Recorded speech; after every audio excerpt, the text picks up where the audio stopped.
Roman Reigns has been gone from WWE programming ever since losing his title at WrestleMania 40. His highly anticipated return has led to many questions for the Bloodline. Who's the real tribal chief? Who is actually calling the shots? Is there a mole within the group? Allow me to open you up to my idea on how WWE should book Roman Reigns' return and how this could possibly affect the booking of the Bloodline. The Raw after Mania, The Rock set up the first seed of Bloodline business when he interrupted Cody Rhodes' celebration after winning the title. The interaction made it abundantly clear that he wanted to fight Cody Rhodes in the future one-on-one with or without the title. This could play a huge part within the Bloodline story. WWE has made it clear that Paul Heyman hasn't been able to contact Roman Reigns since WrestleMania 40, which makes Solo Sikoa seem to be the temporary leader of the Bloodline, as he has been in control of all the decisions, adding new members to the group every month. He added Tama to the family, who acts as his right-hand man who tears everything up in his path. He added Tonga, who acts as the muscle for the family to balance things out, and recently on SmackDown they have added Fatu to the group as an enforcer for the family. The new Bloodline is in full force and have seemed to create their own version of the OG. Tama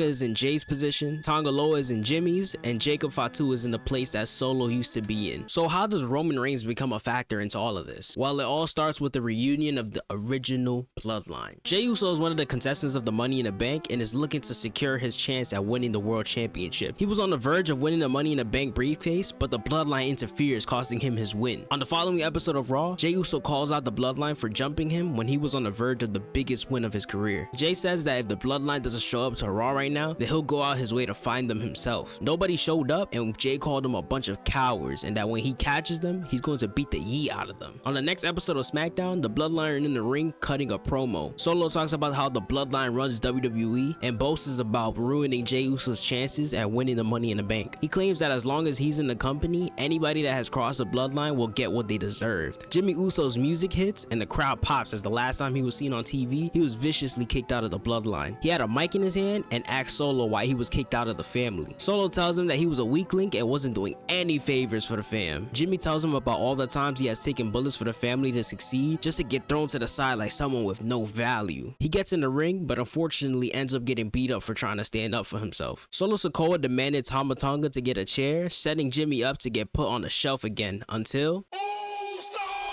Jey Uso comes out running to the ring to help out his brother Jimmy. He has a kendo stick in hand and takes out Tonga at first on the outside. He then runs into the ring and hits Tama, while Fatu and Solo Sikoa escape the ring, avoiding the attack. Paul Heyman was on the outside looking concerned, as he does not agree with the way that the new Bloodline is running things, but he has no choice but to stick with them or else he'll receive the consequences as well. Jey Uso locks eyes with Paul Heyman and tells him that he knows that this is wrong and that he is getting used like a pawn in their mind games. Jey Uso picks him up and Jimmy hugs him, thanking him for the save. The new Bloodline looks on furiously as they have a new threat on their radar who happens to be a member of the OG Bloodline. On next week's episode of Raw, Jey Uso was preparing for a promo to explain to everyone why he saved his brother from the new Bloodline. He explains that Jimmy is forever going to be his twin brother, and even though they were going through some differences, he will always love him. He states that he is out for blood against the Bloodline for stealing the biggest moment of his career from him and for trying to take his brother out of action again. Jey Uso calls out the Bloodline once again, looking for a fight. The Bloodline's music hits, but Paul Heyman comes out instead. He tells Jay that he entered enemy territory, that he wants to exit because things can become ugly real fast. He explains to Jay that the reason why Solo threw Jimmy out of the Bloodline is because he wasn't fit to be a part of the family. Jay tells Paul Heyman that Solo changed, telling him that he used to be so quiet, just taking orders and falling in line, and now that the tribal chief is gone, he thinks that he's all big and bad, demanding his new puppies around to do damage for him. Paul Heyman looks to be agreeing with Jay, but masks it, as he doesn't want any problems with the savageness of the newly formed Bloodline. Heyman relays the message from Solo that he'll give him enough time to think about the mistake he is doing, because next time he has to address him, it won't be pretty. Heyman then begs Jay for his own sake to just avoid them, because they are dangerous and will take you out permanently. The next episode of SmackDown, Jimmy Uso was in the middle of the ring addressing the new Bloodline. He talks about how they are wrong for jumping him out of the group before he even got a chance to prove himself. He talks about how the code of the Bloodline is being broken, as Solo is skipping the line and honor by claiming himself to be the person in charge while Roman is gone. He talks about how the Bloodline under Roman were using violence for family gain, but this version of the family is using violence for the sake of causing havoc upon the roster. He mentions Paul Heyman being scared of them and not wanting to counsel them and to leave before he gets seriously hurt. Jimmy then turns his attention to his twin brother Jay. He tells Jay that he's sorry about not ever listening and falling for the bait of sticking with people who truly never loved him. He then calls for Jay to come out so he can apologize man to man in the middle of the ring. Jey Uso's music hits, but nobody comes out. The camera cuts off to the backstage where you see Jey Uso on the ground in a bloody mess. The camera pans up to Solo Sikoa and the Bloodline standing over him. Solo tells Jimmy that his brother got involved in Bloodline business and they are just taking care of people who crossed the line. Jimmy bolts to the back looking for the Bloodline, but finds his brother Jey on the ground instead. As he tries to help out Jey, the Bloodline comes in and attacks him too. The Bloodline has Jimmy and Jey outnumbered. The following episode of SmackDown, Solo Sikoa was in Nick Aldis' office demanding a championship match against Cody Rhodes at SummerSlam. Nick Aldis refuses, which leads to the Bloodline destroying his office while shouting at him to make the match official. Paul Heyman is pleading with the Bloodline to stop acting like savages because they will have to pay for the consequences. Aldis shouts at them that he'll grant the match, but they'll have to pay major fines for the amount of damage done and were thrown out of the building. The Bloodline walks out of the office laughing at the scene that they caused, while Paul Heyman was looking like he was on the verge of crying. With Jimmy and Jey out of the equation for now, the Bloodline was free of danger for the title match. During the main event of SummerSlam, Cody was on the verge of beating Solo Sikoa, but the Bloodline comes in to interfere as Solo took out the referee. Cody tries his best to fight back against him, but the numbers game was too much. Then, all of a sudden,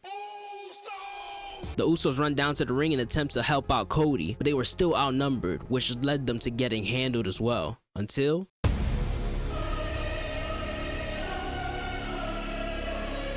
Roman Reigns finally makes his highly anticipated return, running to the ring to assist the Usos taking care of the Bloodline. Roman Reigns and Solo Sikoa are face to face and the crowd is going wild. Cody hits Solo with a crossroads and retains his WWE Championship. Roman then turns his attention to Cody and throws the ones up while the Usos are behind him. The following episode of SmackDown, Roman Reigns came out to address the state of the Bloodline. Reigns explains that he wasn't responsible for all of the chaos that the Bloodline was causing and he wants answers from Solo Sikoa himself. Paul Heyman comes out instead of the Bloodline, looking extremely nervous. He walks into the ring and breaks the news to him that ever since he left, the Bloodline has turned into uncontrollable savages who cause problems every single week. Roman Reigns asks him why he wasn't called or alerted that these things have been happening while he was gone. He asks Heyman why he had to find out on social media when he has a busy Hollywood schedule to take care of. Heyman tells Reigns that he did try, but the Bloodline was always on his tail, making sure that he didn't call for help. Heyman warns Reigns that it isn't safe around here anymore. He then alerts Roman that there is a new tribal chief and the new Bloodline appears from out of nowhere, attacking Roman Reigns while Heyman runs out of the ring, fearing for his life. The Usos come out for the save, but they were not successful as the new Bloodline got the upper hand. Solo grabs the mic and tells them that they have crossed the line and have started a war that they won't be able to finish. He then tells them to prepare to acknowledge the real tribal chief. If you smell what the Rock is cooking. The Rock comes out to a loud ovation and heads to the ring. He grabs the mic and does his "if you smell" stick and ends it off with "what the tribal chief is cooking." The Rock was behind all of the orders and Solo Sikoa was simply doing what he was told, taking over the Bloodline while he was gone. The following SmackDown, The Rock came out at the end of the show with the new Bloodline to address the WWE Universe. He talks about how Roman Reigns couldn't get the job done at WrestleMania 40, so he had to boot him off of the throne and take over himself. He warns Reigns and the Usos that this is not the war that they want to engage in because they have only seen a fraction of the damage that they can cause. Roman Reigns' music hits, but this time he comes out with the Usos. They head into the ring standing toe to toe with the new Bloodline. Reigns grabs the mic and tells The Rock that the only reason why he lost the match was because he made the match Bloodline rules and he wasn't protected because of Solo's inability to help him when he needed it the most. The Rock tells Reigns that his problem is that he always received help from the Bloodline when he was at his most vulnerable, which makes him a weak champion who can't win on his own. Jey takes the mic and tells Roman to not worry about the past and that they need to put an end to this before they decide to cause any more harm. Jey offers a challenge to the Tongans to a tag match at Bash at Berlin, and Roman followed by offering to go one-on-one with The Rock for the right to be determined the true tribal chief. The Rock answers the challenge for the Tongans, but he rejects the one-on-one with Reigns as he claims that he isn't worthy enough to face him. Reigns gets visibly upset, but the Usos hold him back and they exit from the ring. At Bash at Berlin, the Usos were in a tag match against the Tongans. The Usos were on the verge of winning, but the ref was taken out by the Tongans. Fatu and Solo run in to attack the Usos to help the Tongans gain an advantage. Then from out of nowhere, Fatu comes from the crowd with a chair and lays down Solo and Jacob. Jey heads to the top and hits Tonga Low with the Uso splash and picks up the victory as Fatu has sided with the OG Bloodline. The following episode of SmackDown, the OG Bloodline is celebrating their victory at Bash at Berlin while introducing the WWE Universe to Fatu. Roman Reigns issues yet another challenge to The Rock as they have beat the Tongans and he wants to finish the job. The Rock comes out with the new bloodline and addresses that if it weren't for Zila, the Tongans would have beat the Usos. He claims that since they want to cheat, he offered that both factions participate in one of the most dangerous match types in WWE history, War Games. The Rock and the new bloodline head into the ring and says that they better find another partner because you are outnumbered and we will kick your ass. Jay takes the mic from Reigns and tells The Rock, "I already found our fifth partner, Uso."